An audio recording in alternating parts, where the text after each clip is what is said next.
Salut! Je suis ravi de te retrouver pour la suite de notre aventure. On poursuit à présent avec les technologies du Web3. Oui, car il y a quoi d'autre à part les cryptos? Installe-toi confortablement et je t'explique ça tout de suite. 3, 2, 1, c'est parti! Le Web3 est un univers très vaste que tu auras l'occasion de découvrir en détail au fil des prochains modules. Mais laisse-moi t'en donner un avant-goût pour te faire saliver un petit peu. La méga star, le maestro, c'est incontestablement la blockchain. Sans elle, pas de Web3. C'est le point de départ de tout. Qu'est-ce que c'est? Une technologie de stockage et de transmission d'informations. En gros, imagine une gigantesque base de données contenant l'historique de tous les échanges que tu as effectués avec les autres utilisateurs. C'est la technologie clé de la décentralisation. Le Bitcoin, ça te parle? Sache qu'il s'agit ni plus ni moins de la première mise en place de la technologie blockchain. Autre outil à connaître, les crypto-monnaies. J'ai entendu parler des cryptos et du Bitcoin, mais c'est quoi exactement? Retiens pour l'heure que ce sont des monnaies numériques, indépendantes des systèmes bancaires traditionnels. Elles s'appuient sur les blockchains et transitent par elles. Grâce à elles, tu peux acheter, vendre et envoyer de l'argent par Internet, où tu veux, quand tu veux. Et oui, la blockchain permet aussi d'échanger de la valeur, et pas uniquement de l'information.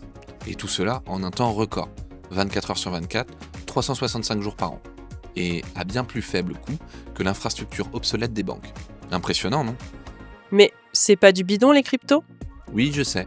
Il y aura toujours des détraqueurs pour dire que les cryptos sont des arnaques, comme si les arnaques n'existaient pas dans nos monnaies nationales.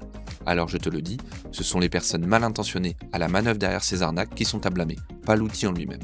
Voyons à présent les NFT.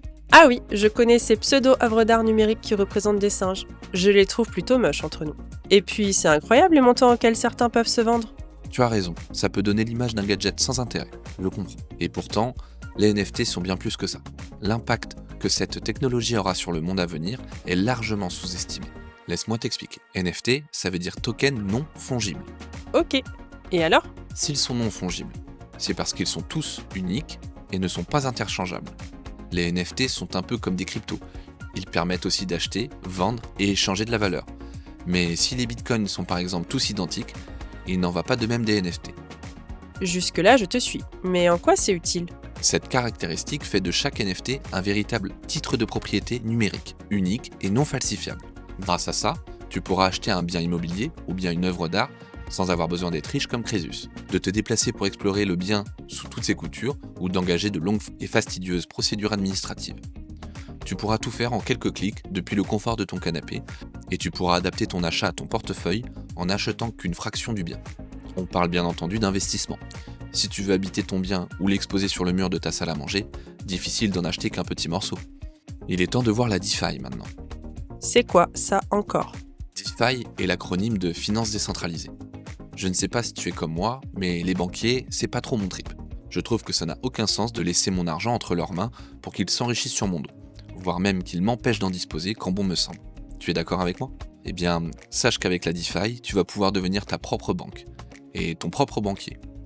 Oups, du balai les banquiers et tous les intermédiaires qui détiennent les rênes de tes propres finances.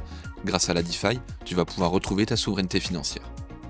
Parlons métavers à présent. Le métavers, c'est la version francisée du mot anglais metaverse, qui se compose de la racine grecque méta et du mot universe. L'étymologie résume à elle seule l'esprit même du métavers.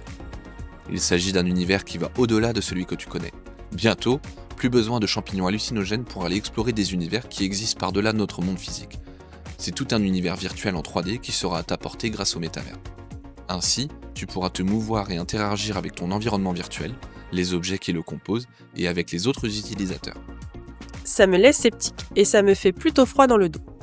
Là encore, les détracteurs sont légion. Je t'accorde que les mondes virtuels dépeints par certains films comme Ready Player One de Steven Spielberg ne sont pas des plus rassurants. Une fois encore, faut-il pour autant jeter le bébé avec l'eau du bain? Les possibilités de cet outil sont immenses, à condition de l'utiliser intelligemment. Et je doute que ce soit du côté de Facebook, rebaptisé à propos Meta, qu'il faille se tourner pour y voir autre chose qu'une occasion de rendre les gens encore plus accros à leur écran. Nous finirons avec les organisations autonomes décentralisées, aussi appelées DAO. D comme décentralisé, car c'est une entité sans direction centrale.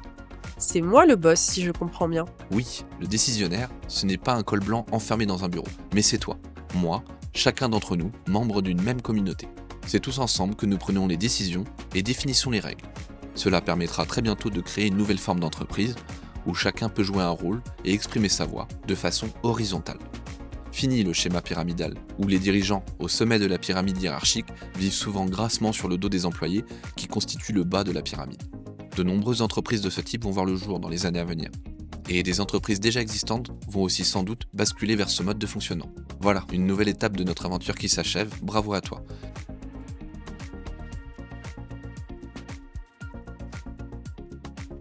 Et surtout, n'oublie pas, c'est peut-être un petit pas pour toi, mais c'est un grand pas pour ta souveraineté.